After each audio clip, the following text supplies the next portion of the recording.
சென்னை காமராஜர் சாலையில் உள்ள எழிலகத்திற்கு வெடிகுண்டு மிரட்டல் விடுக்கப்பட்டிருக்கிறது. அண்மை தகவலாக நாம் பார்த்துக் கொண்டிருக்கிறோம். அரசின் பல்வேறு துறை சார்ந்த அலுவலகங்கள் அங்கு செயல்பட்டு வரக்கூடிய நிலையில் அங்கு வெடிகுண்டு மிரட்டலானது விடுக்கப்பட்டிருக்கிறது.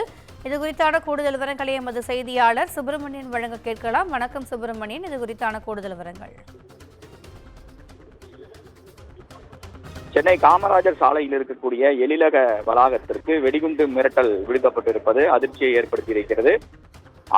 அரசின் பல்வேறு துறை அலுவலகங்கள் இந்த எழிலக வளாகத்தில் செயல்பட்டு வருகிறது. குறிப்பாக நீர்வளத்துறை, பொதுப்பணித்துறை உள்ளிட்ட பல்வேறு அலுவலகங்கள் இந்த எழிலக வளாகத்தில் செயல்பட்டு வருகிறது. அது மட்டுமில்லாமல் பொதுப்பணித்துறையுடைய அரசு ஊழியர்களுடைய சங்க தலைமை அலுவலகம் இங்குதான் செயல்பட்டு வருகிறது.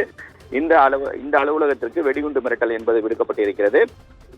இது தொடர்பாக அண்ணா சதுக்கம் போலீசார் மற்றும் திருவல்லிக்கேணி போலீசாருக்கு தகவல் கிடைக்கிறது. உடனடியாக சம்பவ இடத்திற்கு வெடிகுண்டு நிபுணர்களுடன் சென்று தேடுதல் வேட்டை நடத்தப்பட்டது. அதில் அது புரளி என்பது தெரிய வந்தது. இதன் தொடர்ச்சியாக வெடிகுண்டு மிரட்டல் விடுத்த நபர் யார் என்ற கோணத்தில் விசாரணை என்பது மேற்கொள்ளப்பட்டு வந்தது.